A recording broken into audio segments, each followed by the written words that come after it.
All right, welcome back to our series, Investing for Programmers, where we talk about basically investing in the new world, but also how do you kind of raise kids? How do you think about family situation? How do you take advantage of kind of this new world and all its benefits? So I'm here.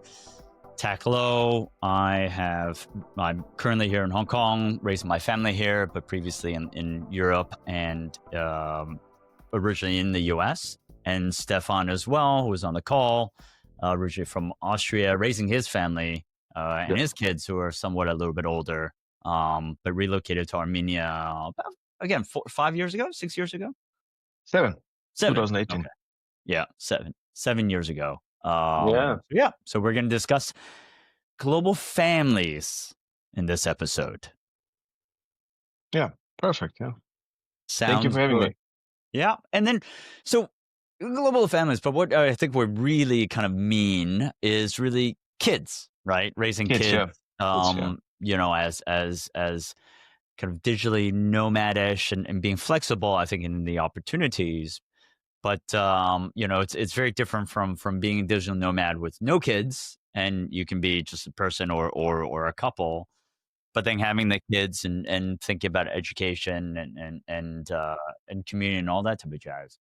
So Stefan, like, what are some of your things that you've experienced? I think when you were moving, that I think that were kind of particularly acute in terms of issues. I think.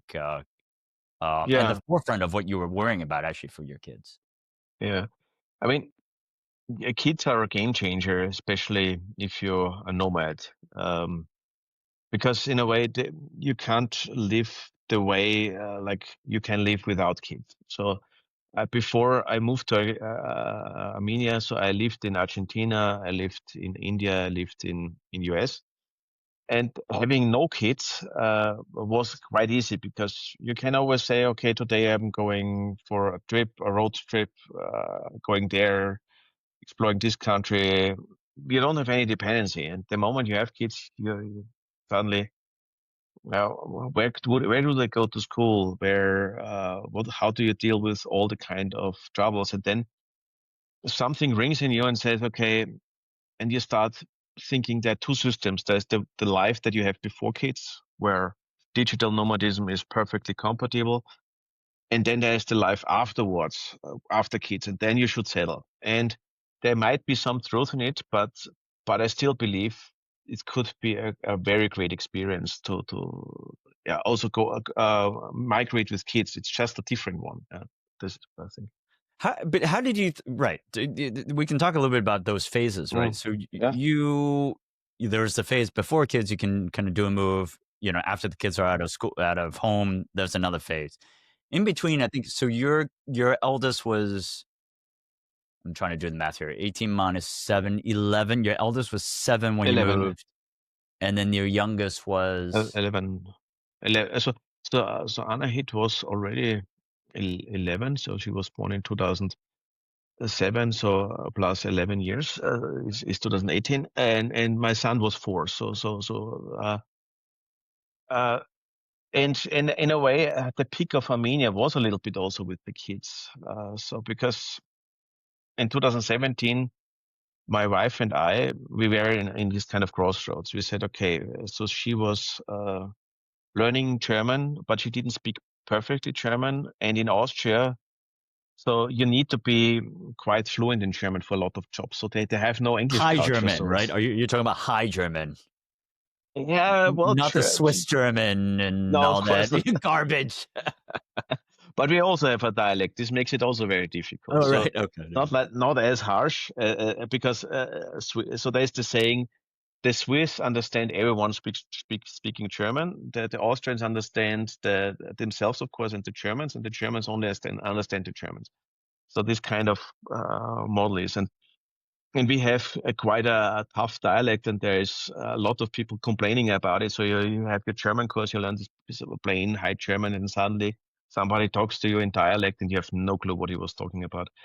So language is a topic, and for my wife it was a topic because she couldn't start a job. So there was my son Corian, who was quite young, and and she would have to find a way to place if she wants to start half-time job. And we always realized, even if she started somewhere half-time, all the money she would make, we would have to spend for Cohen's upbringing somewhere that he can stay. And so it was tough to get her into a corporate environment. And so we said, okay, let's move somewhere where we can at least rule out the language part. And we said, okay, where do we speak English if we don't want to go back to US?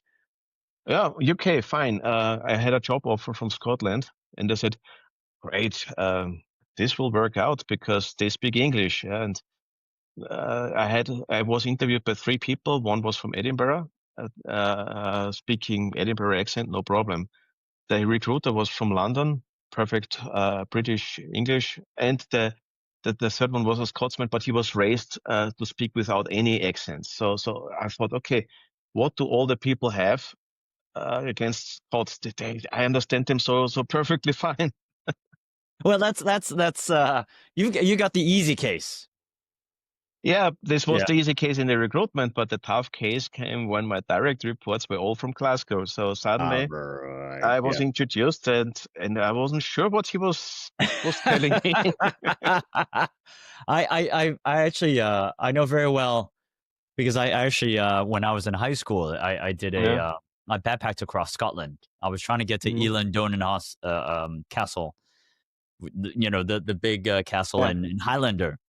Highlander, And, the Highlander. yeah, and this is way back in the day, right? So it wasn't very frequent to get a bus, and I missed my bus, and so I had to hitchhike. It's my only time hitchhiking, and I was like, "Look, this is Scotland. How dangerous could it be? It should be all right."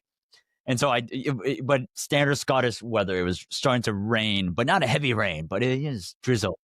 So it was like this for about 10, 15 minutes on the road. A couple cars would slow down, look at me, and then zoom off. So there was one Scotsman from the Scottish Works, which was, I think, the water company, and he picked me up. And it was about 30 minutes to get to the castle. I swear, for 30 minutes, he kept on talking. I could not understand a single word. What he said, yeah, I was just nod my head. Right? Same experience, yeah. Right. I was just like, yep, okay, yep. Yeah. It was. So yeah. So Scotland was ruled out for you. This was, I was there for half a year, but I realized that basically that there's a language barrier, and also, and then here comes the kid point question. So my wife, in the meantime, was moving with the kids to Armenia. So we said, okay, I settle in Scotland. I bring the family to Scotland, because there was for us no reason to stay to keep Diana, my wife, in Austria. She anyways wanted to spend more time with her parents, and it was the simplest easy to. She moves in with her parents for a short time, and I bring her then to Scotland. Also cost efficiency. So and during that time, we learned that, Anahit, my daughter, went to school, and she started to love her school. And then we said, okay, it was the first barrier. We said, okay, do we really want to move her again she was before in Austrian school, then she was in an Armenian school, and she would go to Scottish school. Maybe there's an accent, maybe we don't know where she's heading to. So this was one of the big reasons. And we realized, okay, in Armenia, there's many advantages of Armenia, but then one of them was that Diana's parents were there, that the school system was really great. We didn't know how great it was back then. And it was simply easy to migrate to Armenia because of schools. This was one thing. So before we actually get to the schools, and I think that's a really important part, you had 2 issues, but I guess you've got your daughter and your son that you had to take care of. I guess with your son, he was young enough. For him, it was not shifting schools; it's just getting into a school system. Yeah. With your daughter, there was a little bit more that you had to be concerned about, right? Yeah. The culture bit and everything. But I guess instead of 2 problems, you only have 1 problem to solve, roughly. Yeah, exactly. And this is also something that kept us in Armenia to some extent, also because now both go to school. So my daughter is studying university again next year, so this could be a reason to move. But this is just one parameter that we could evaluate. but yeah, so finding school is a topic. Yeah, I understand this. Yeah, for Yeah. many people, and this I can also understand that this could for some people meaning they are cautious, and it is good to be cautious. It and they actually my experience is roughly the same. Actually, the when we moved from London to Hong Kong, it was when my Yeah, daughter was kind of just after she was born, and then my son was not kind of conceived or even born here, right? So in London, so it was much easier to move. And then once we were locked in the school for her, then it just kind of made more sense to stay. And then once my son was in school, then it was just like, okay, I think we're here. And so I think that phase is sounds like it's basically it gets harder it's good house. Yeah, right once the kids are in school because then they have friends and network and everything. And the easiest I guess period I guess for our audience members is really I guess before both of them before start yeah, school if you have multiple kids yeah, before schooling age. Anything before yeah. 5, I assume. And which language do your kids speak at school? Yeah, let's talk about that. So on a school level, how did you think about like language? You know, in Armenia, I assume there's Armenian schools, there's English, and I'm assuming maybe some Yeah, expats like French, maybe Spanish and yeah, Latin. sure. How were you thinking about it? And maybe even German. What did you guys want? And did you end up going with what you want or you chose something different? So we had a strong focus on English speaking schools. So this was because we always said, okay, we want to be flexible. And we have also a strong opinion about scientific career. We believe that as every paper is written in English and even Chinese authors write in English. So for me, for us, English is the universal academic language. And we said Mm, it doesn't bring anything if our kids learn it in Armenian in school, mm, aside, of course, when they're young. But at the high school, they should be English. I mean, there was a big promise of Armenian schools, but you see that there's still some kind of um, focus. They're stuck simply because of national identity on Armenian. I So I see. wish they would be more like Singapore, where they Yeah. say English, fully English. Yeah? So this is Mm, one wish that I would have for Armenia, and where I believe Armenia would benefit from it. But the reality is there is a mix, mm. and And but is it like equal mix? Is it like it's conducted in English and then you've got Armenian classes, or is it Armenian conducted in Armenian and then there's English classes? so the my son has 50-50 officially. So he's supposed to be taught in some lectures in English only and some in Armenian. But one of his complaints is always that it's still a little bit of shift towards Armenian. So that you have a teacher, he's supposed to teach in English, but then she or he switches to Armenian, Mm, and I am of course we're trying to push and say, hey, we picked that school because of the English content. mm, mm. And I think every country also has schools for diplomat kids where it's exclusively English. You have then always, I remember this in Armenia, it was the Cambridge school, Mm, international mm. school. And you go there and you have right away a typical British person. So representing all the British stereotypes as a A headmaster headmaster. and speaking to you in perfect London English. And so this kind of experience was also fun. Yeah. But I think this exists everywhere, but they are hugely expensive often. And so we found a compromise. Got it. Yeah, it in that's a really good point. I didn't think about the English as a kind of not just scientific kind of language. I guess we were or business even. I mean, so I grew up in American schools. So English was kind of lingua franca, and I kind of wanted that. I did briefly think about sending the kids to local schools.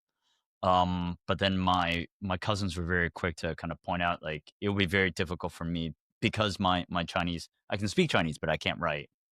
And they were saying it will be very difficult for you to help out with homework and everything. It's very intensive. Yeah. Because the I don't in my eyes I haven't yet seen the research, but in my experience teaching Chinese there's only one way to teach Chinese, which is it is discipline. It is just sitting and memorization. And that method flows down to almost everything, all Mm, types of knowledge acquisition is like that. It's a lot of kind of memorization versus I think English or Western education is a lot more rules based. yeah. Um, and building blocks based and logic based. And so I wanted that for my kids. Um, and but then having said that, I also wanted a school where it also taught Chinese. So Malvern College does teach both English and Chinese, which is quite important. But then, how if that's the case, do you believe then in identity for your kids, and so that they obviously there's the English piece, which is for a career in the future. The Armenian piece is for your wife and her cultural identity. But then how about your European and Austrian identity? Do you think that's important? Yes or no? And how do you inject that? Yeah, so my kids are flexible with their identity. So my son, he's a complete Harry Potter addict, I would say. So he has these audiobooks taught by Stephen Frey, and if you ask him, he will for a while he told people I was born in UK. He Mm. wasn't in reality, but he said I'm British, and he had a plan. So he said at first I moved to London, then I moved to Luton, and I commute. So he had completely envisioned his life in UK, and I think it gets a little bit less now, Mm. but because kids have phases.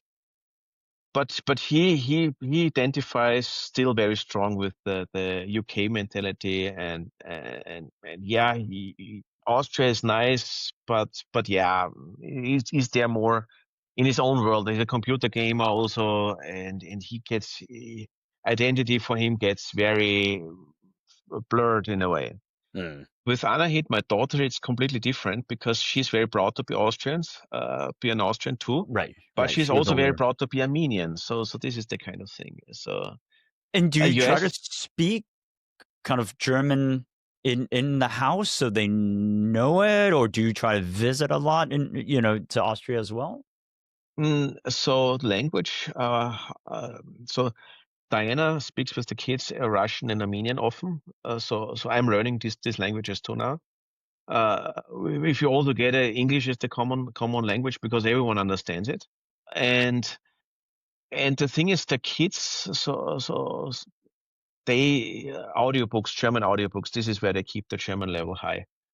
Um, but in a way, so for me, it's very important to keep focusing on English because it's the language that my son and I speak best.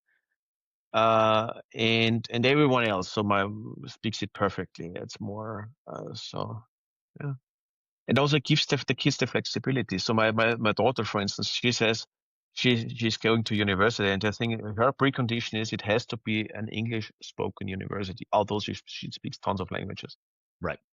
Actually, that's that we can also move into university selection as well.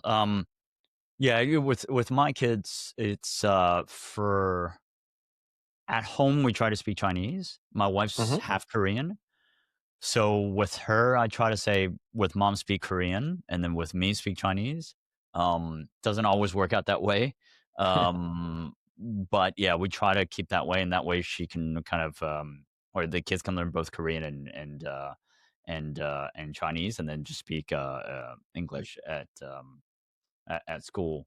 Ho- So l- if on the identity piece, let's say, so you've got your home identity, you've got the school identity, or the kids who I think a lot of kind of digital nomads, expats, when they're raising families, they also have communities outside of school, right? And sometimes that's how they keep that identity, right? I remember when I was growing up, I would go to the American school, and then on the weekends I would go to the American club. So not only schooling wise, I would be exposed to American culture, but socially, right? It would be like the sports and video games and that type of thing. How is it in Armenia as well? Is there an expat kind of group? And in if so, if not, how do you how do you explore that on a social level? So Yeah. they're kind of exposed to lots of different kind of identities and cultures as well. I think it depends a lot how many people of your own culture are around. So we have an international meetup in Armenia where people from all countries, European countries mostly, the Swiss, then of course Germans are here, Austrians. Only a few Austrians are in Armenia. But it's always great to meet up with a fellow Austrian and speak in dialect. But so we keep that a little bit. So we see also a little bit that identity shift. So between something that's completely Armenian that we don't want to completely absorb. Mm, So there are some things that we want to still absorb. This is very clear. mm. And I And also and saw this when, yeah, and all these meetups, they're like dinners, or is it like, like yes, Sunday? I don't know if Austrians do like a Sunday like buffet or like a big lunch or something. Is it yeah, it's that? like the typical thing. German speaking is drinking beer together. So there's a Stammtisch, yeah, in a beer place, and people A drink beer beers and garden. beer garden. Yeah, so this Yeah, is I like so Oktoberfest type of like style, right? Oktoberfest. Yeah, Right. yeah. This works well with German speaking, and this happens once in a while. But I mean, the funny thing is that I feel also cultures are very different in absorbing identities. So when I was in US, and this is an interesting example. So as an Austrian, I tried to connect with Austrian communities, and I was there also at some point in a meetup in Austrian. But one thing was very obvious that the German-speaking people in US and California, most of them adjusted very strongly to the US culture. So there was this meetup. People talked in English, yeah, and I said, "Hey guys, it's all German-speaking. Let's switch to German." Yeah, Mm, and then after a while, we're still again talking English, and I felt also a lot of people felt like US Americans. And then I had at the same time, because I was with my wife Diana there, she's Armenian, the Armenians were completely differently. So the Armenians, they had these Armenian barbecues and they talked in Armenian, and everything was Armenian, very proud of Armenian culture and I mean, mm. keeping Armenian tradition, Armenian food. So there is definitely different approaches on how to keep a culture or not. Right, right. So I guess it's for you guys, and it will be kind of beer, again, Yeah. schnitzel, sausage, and then maybe watching football. Yeah, That's kind of, yeah, kind of. And then do you it guys have is. like a pub or a beer garden that's kind of the Austrian place? There is one, yeah, there is one. And but on the other hand, what I think is Armenian culture is closer to Europe as many people see. So there is more similarities than expected, and with that, people are just fine also to be uh, together. Yeah. So and also, and you feel never that distance to Europe. Yes, So I mean, that's true. you're 3 hours away from Europe. So when I was in Argentina or US, I felt far more away from Europe. I Right. mean, also of course, the distance, yeah, but also from yeah the way of Th- life. No, that's a good point. Actually, you're right. Over there in Armenia, it's probably not as the divide is not that big. Yeah. But here in Asia, right? So we have a French. Well, I think the French guys have their own bar. In fact, I've been to that. So it's very French, and they get together and they speak French. The Brits have their own thing. The Aussies have their own thing. The South Africans have their own thing. Um, yeah, and it's quite distinct. And people do, even if it's Aussies versus Brits, right? They speak the same language, but there are still some nuances um, that is different, and it's nice to kind of speak your local language or dialect or whatever it may be. Um, and yeah, so for us, we play rugby. So you know, it's more. I don't think we have rugby culture specifically, but I wanted my kids to play kind of a team sport. And so it was either going to be football or rugby, and ended up being rugby. And then, but I think in terms of culture, again, we weren't specifically. tied to the British one from a school perspective from rugby, but it just ended up better that way. Um, just because I didn't like the American system. Don't like the American system now. Um, I think on the university level might be slightly different, but I don't like it from a kind of a younger education system, which is why kind of we chose the British one. Slightly more strict, slightly more realistic. Yeah, which is kind of why we did that. So actually, so let's kind of move from schooling and thinking about like outside community and then college. How do you see it now with your daughter kind of moving to college age? Is that, is she thinking about within Armenia? Is she thinking about Europe? And is she thinking about if it's kind of outside Armenia? Is it because she spent a lot of her life in Armenia, but she's also spent a lot of life in Austria and Europe. So she's like, I want to expand and I want to go back. Do you notice something? Yeah, absolutely. She's very straightforward with that. So I mean, she has this kind of identity of Armenian and Austrian, and so her initial wish was that she goes abroad again, and studies something where she can make career and return to Armenia and to apply the knowledge to Armenia. So this was one of her biggest wishes. She said, okay, so her health sciences, so her focus is health, and she's now selecting universities in Europe mostly, also pre-selecting so and filtering. But she also has a plan B for staying in Armenia. For her focus, and this has never changed, is the language. So she says, so if she studies, it has to be English. So even though she is very proud Armenian, she wouldn't want to learn at any Armenian university that speaks Armenian. There's the American University of Armenia where they speak English. This is fine for her. This is where she is kept as an option.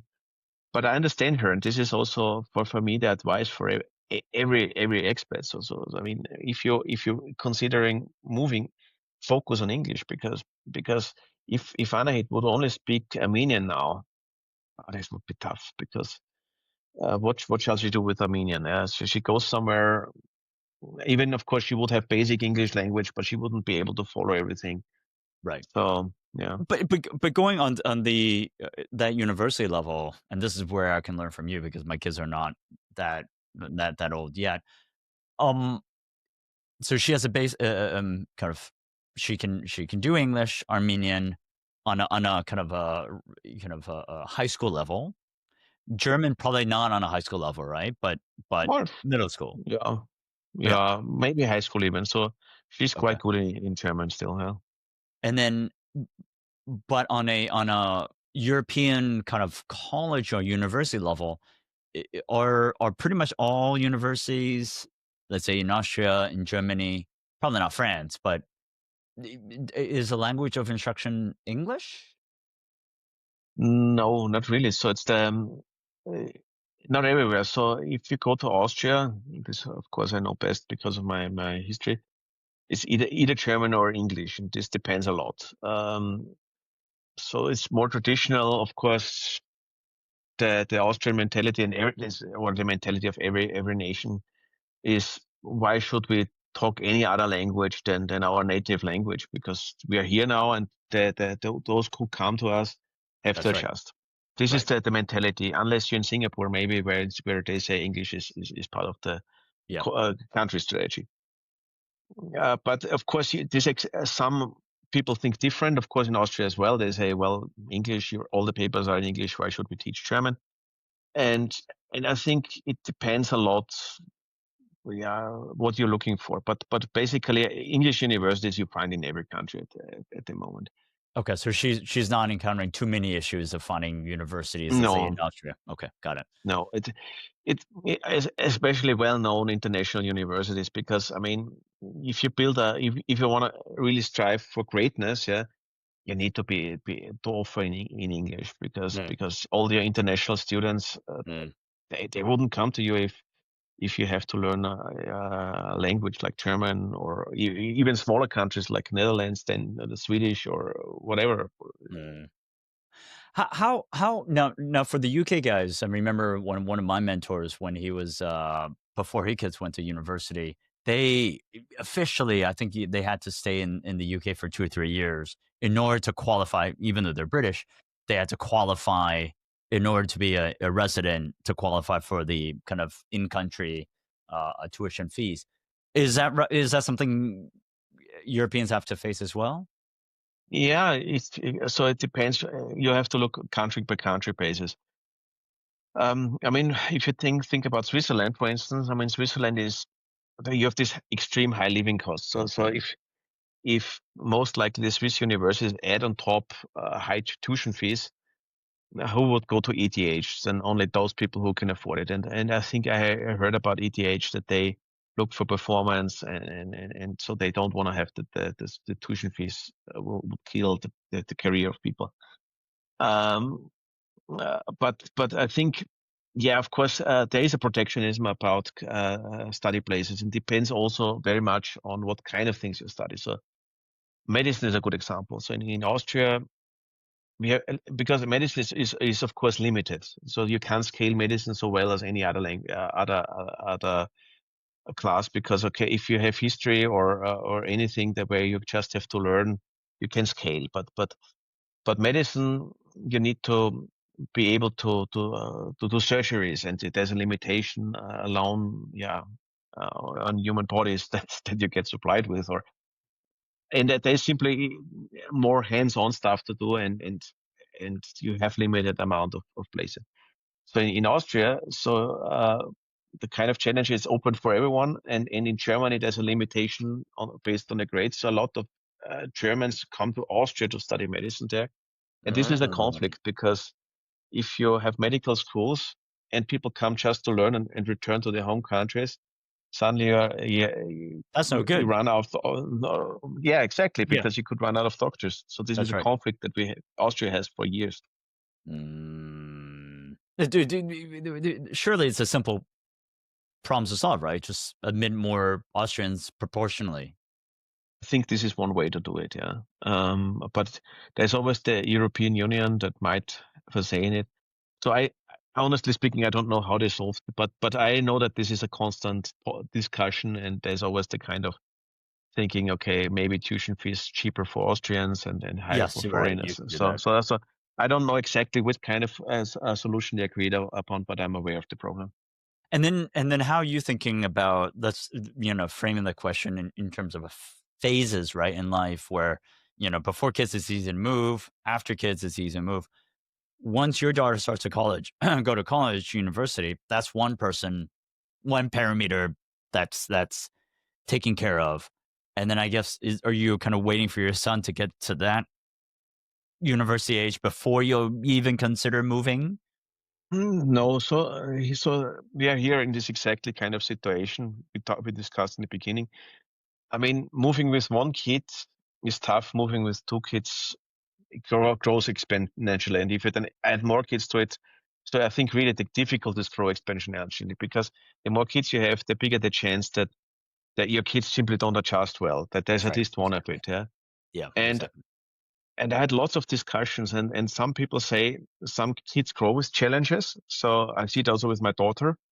So she was really in many countries, and she grew based on the experience. So, okay, she doesn't understand German in the beginning. She learns German, fine. Then suddenly, short time later, she speaks German. Then she comes to Armenia, and her Armenian was very weak. Well, short time later, her Armenian suddenly is very strong. My son, for instance, is not as flexible. I would say he has these other skills, but I think if I moved him to another country, Hmm. besides of course UK, because he's very UK fan. Luton, It to be has specific. He wants to be in Luton. Luton, yeah, Yeah, by the airport. Yes. yeah, by the airport, yeah, in yeah, exactly. And but on the other hand, I mean, the thing is, but still here again, it will be the challenge of one kid then, because my daughter is perfectly capable then organizing herself.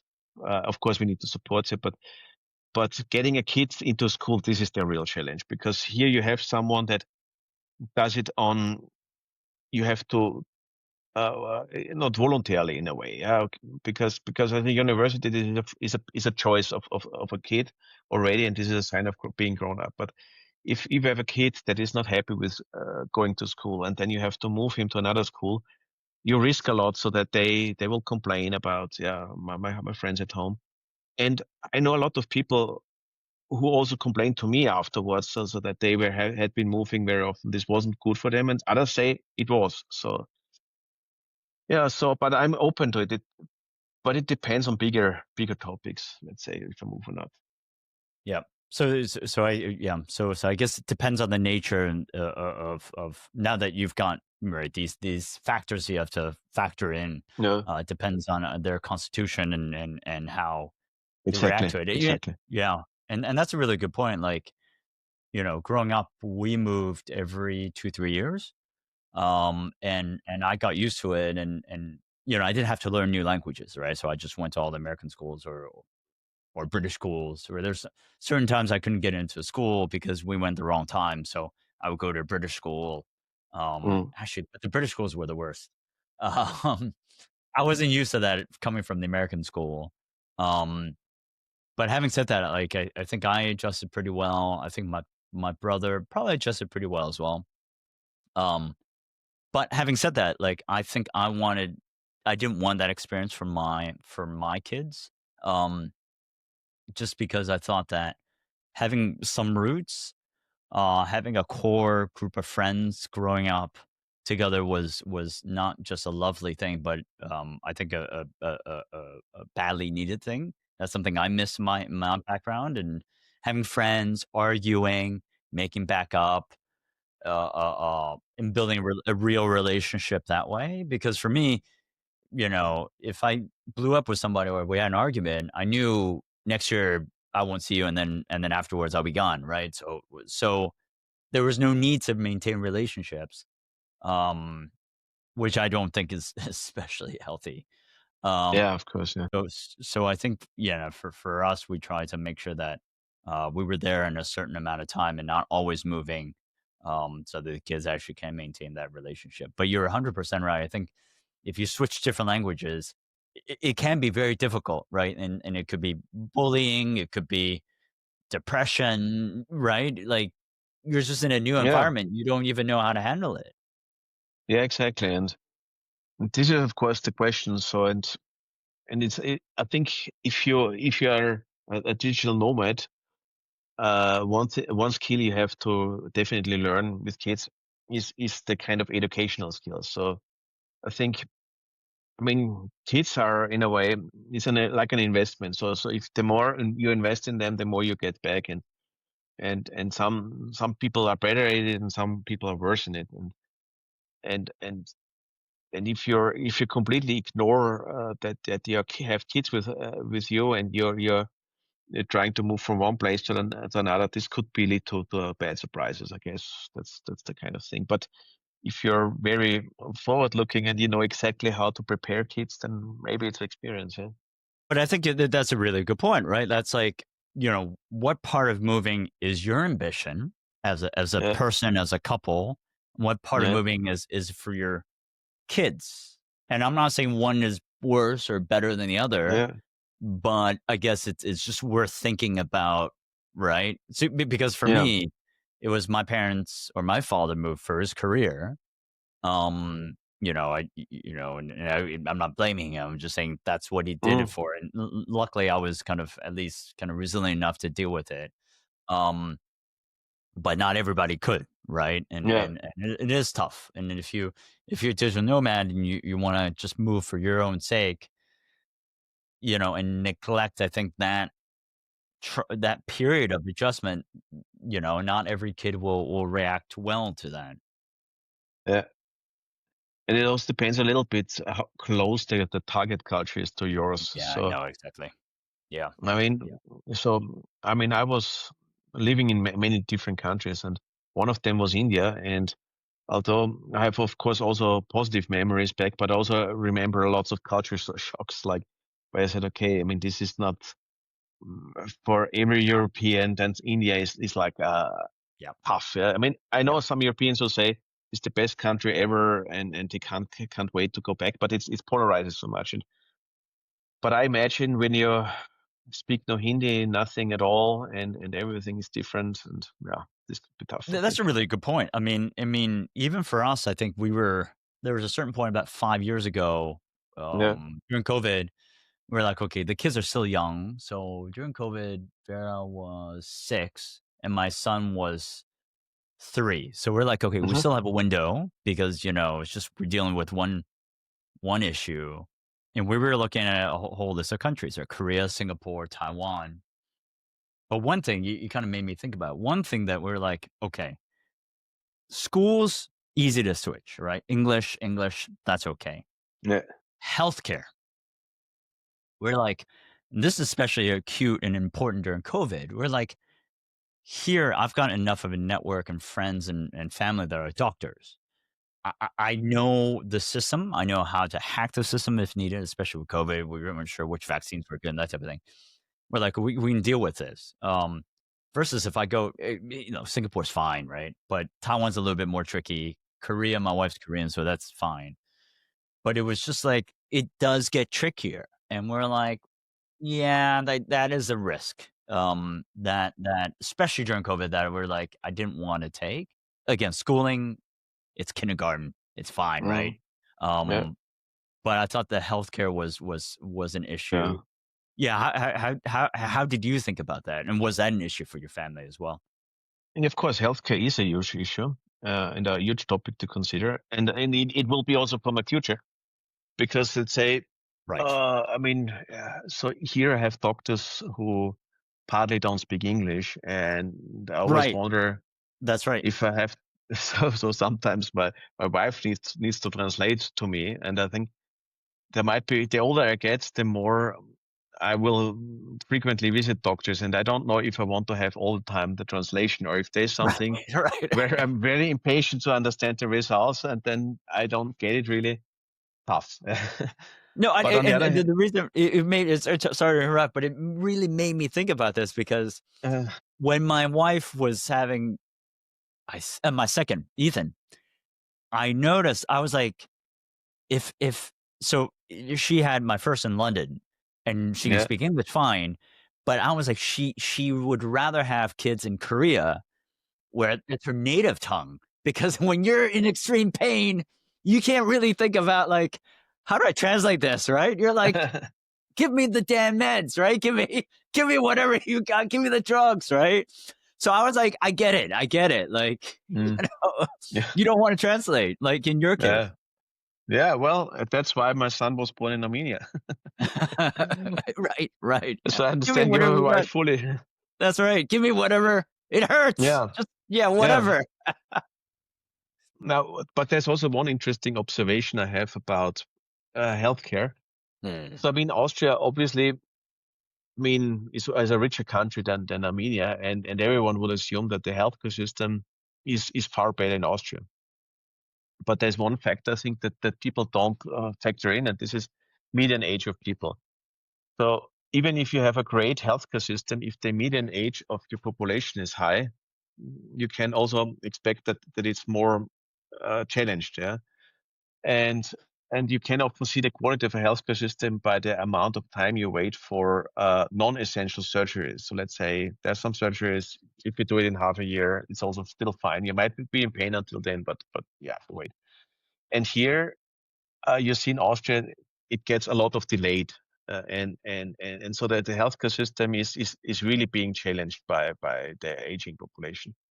And this is one thing that I felt is different in Armenia. As people are younger, maybe the healthcare system is not as modern, but you have more attention from the doctors because they are not Mm. so busy. This was one of the impressions that I had. So when you go in like Hong Kong, you literally you're in and out in like 5 minutes. So in Armenia, Yeah, what is it? Like you get 15 minutes or is it even more? depends Okay. Okay. how much the time the doctor has and Regular how much. GP. Oh, Yeah, okay. Okay. yeah. So it's I think there is simply more.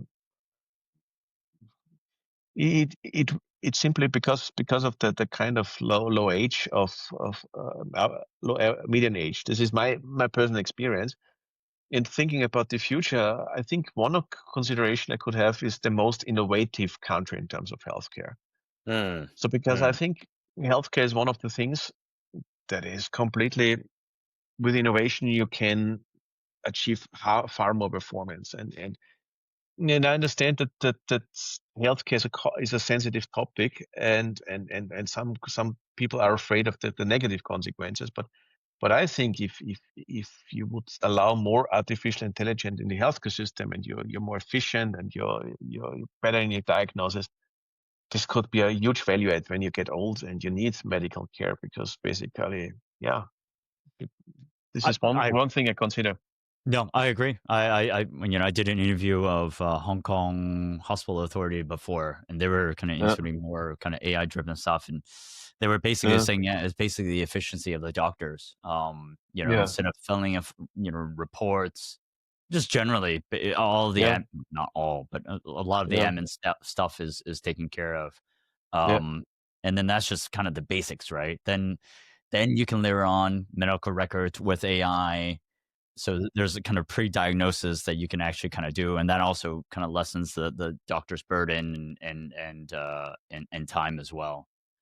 Um, so I do think, yeah, it's good that we talked a little bit about healthcare, because I think when you are young and digital nomad, you don't really think about your health, right? You don't. You're on top of the world. You're thinking you're in the prime of your life. You don't think about the need for that, aside from kind of emergencies, right?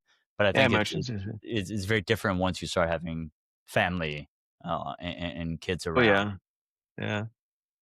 Um, Yeah, it's also because you have to think about, if your kids get sick, this is the most worrisome thing for every parent, I guess. Even more if you're sick yourself, because your kids. that's right. Yeah. No, that's right. So now that your daughter's about to go to university, and then let's say, Mhm. do you think then you and Dinah will reach that phase where now you're willing to go somewhere else? Do you think that's also in your future Yeah, as well? that could be an option, but it will not. So I would say my daughter's choice is an enabling thing, because if she moved to any other country, we of course more inclined to follow her, or living close to her. Yeah, because we have a good relationship within the family, and especially my wife would worry much when. And but yeah, but so this is one thing where that could, but we wouldn't base our decision on her decision, because in the end she's a grown adult, studying next month, and I mean, when she makes her decision, we have to support her, and it's not our. We're in a different role then. Mm. Um, but it's more like we have an option more open. So I mean, living in Armenia means living in a country that can go from one of the most growing countries in the next 20 years to the completely opposites. And this is for many countries the way. So you need to stay open.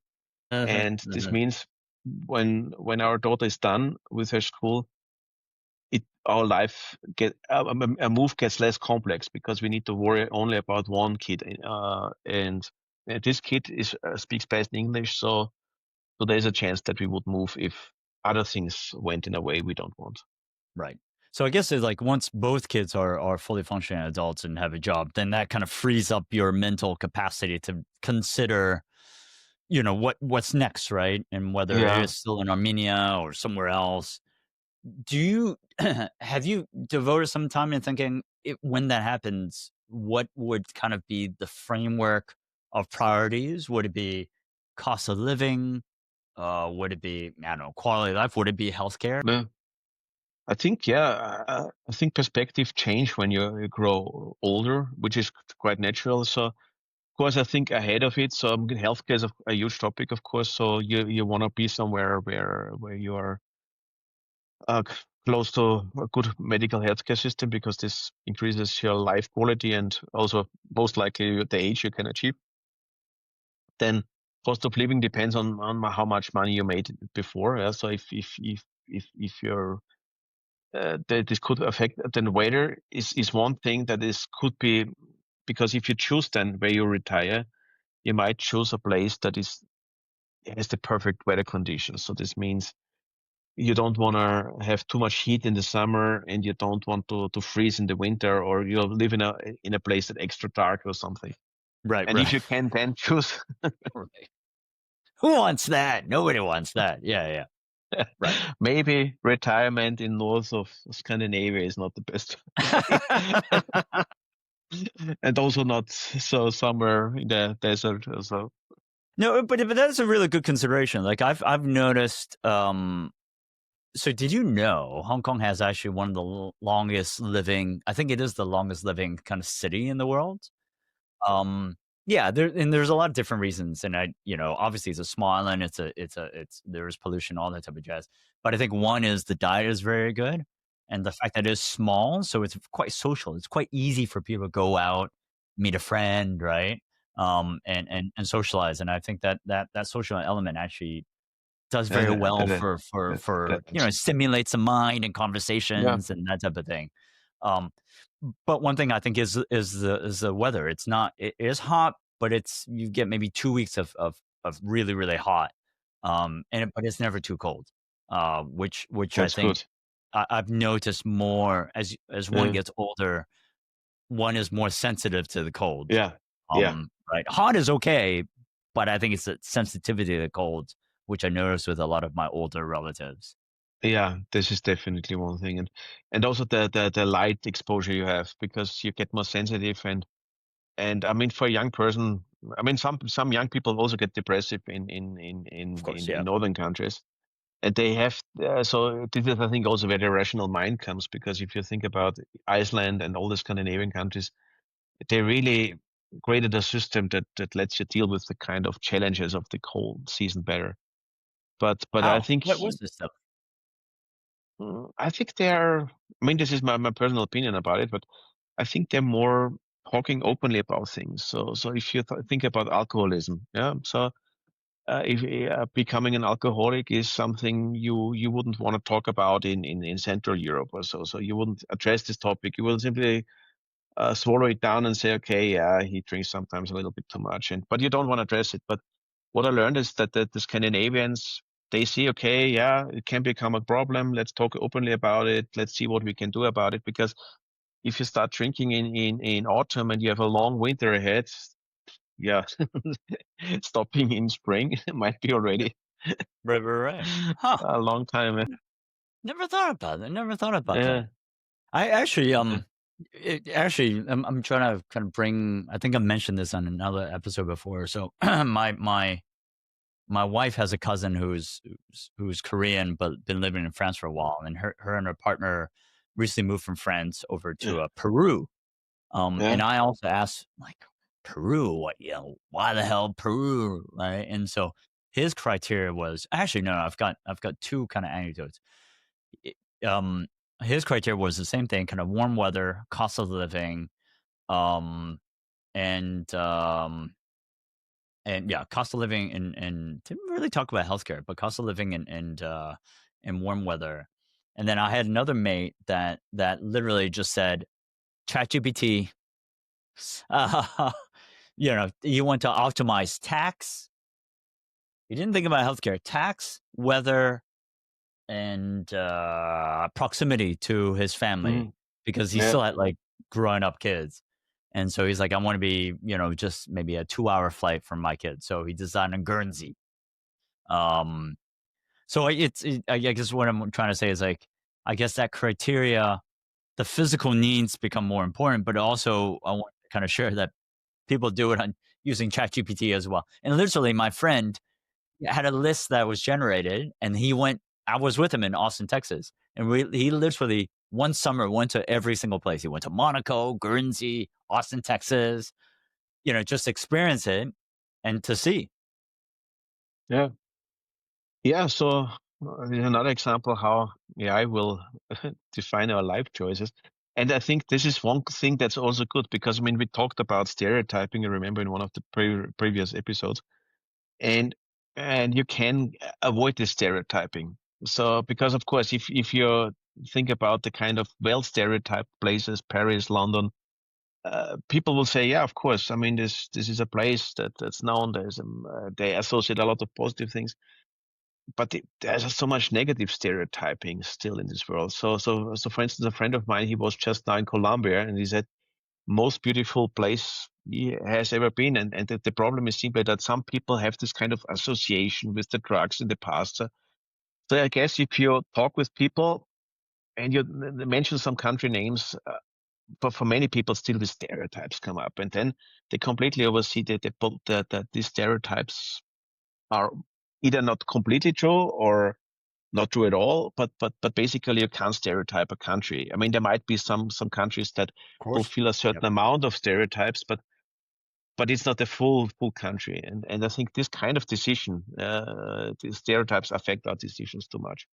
And actually, to that point, so when you went from Austria to Armenia, you did visit.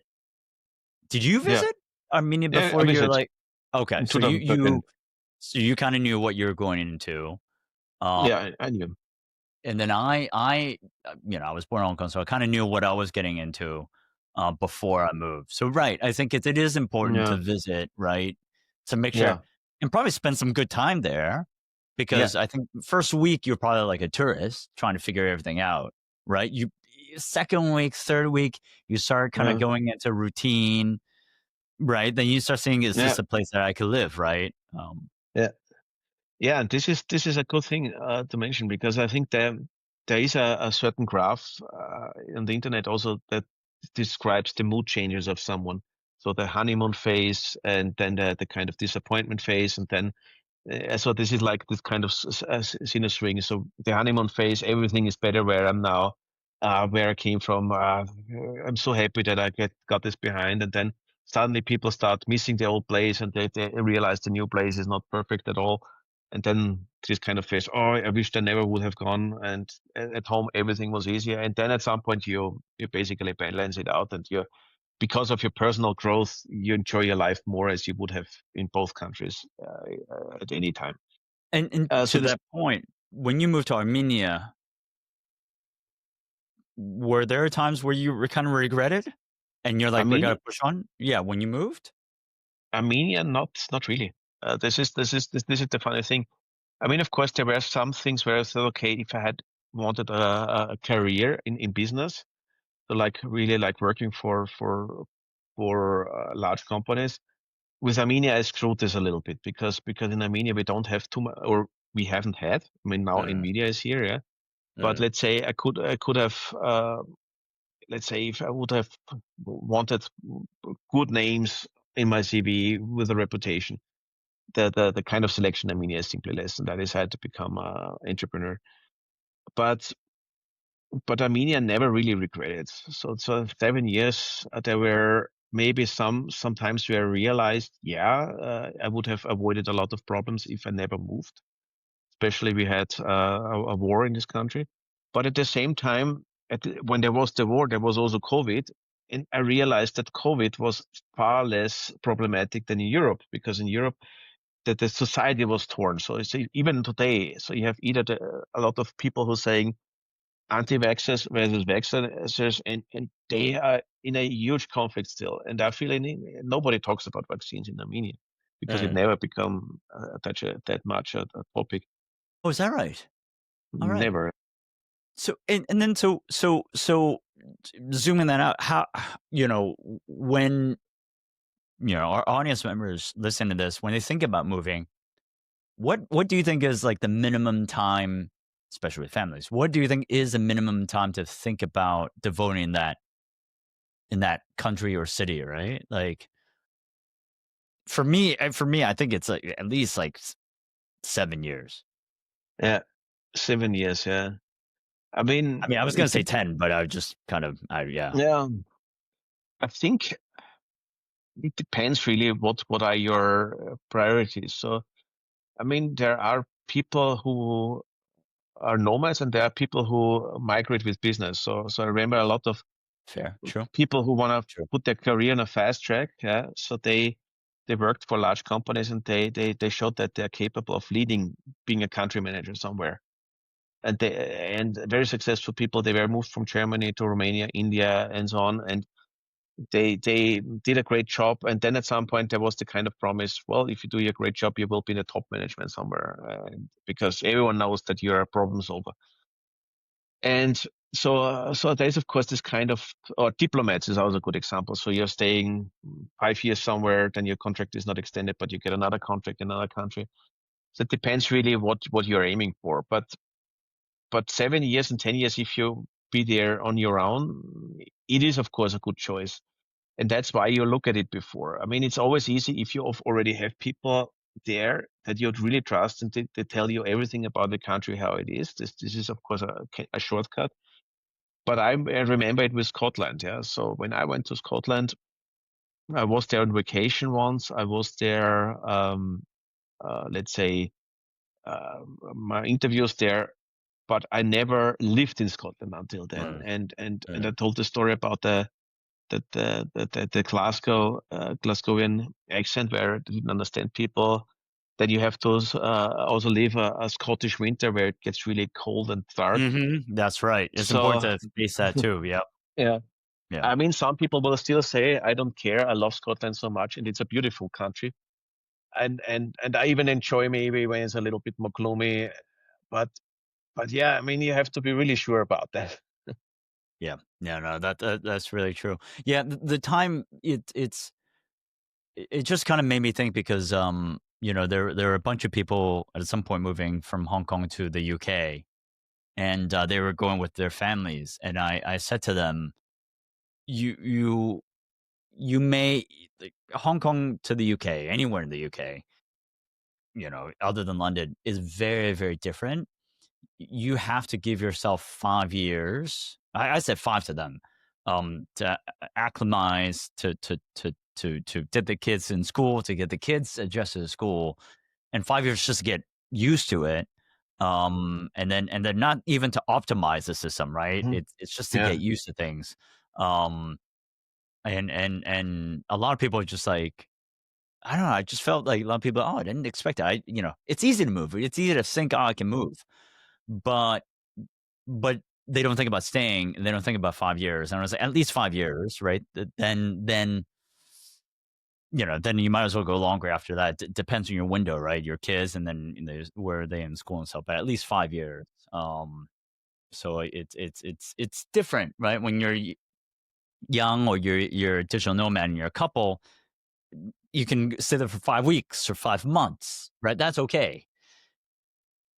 But with kids, that time frame expands a little bit more in their school season and when they start and they stop. So you need to start planning that even earlier to get them to school, right? So you at least have to plan maybe a year minimum before. Yeah, you have to plan.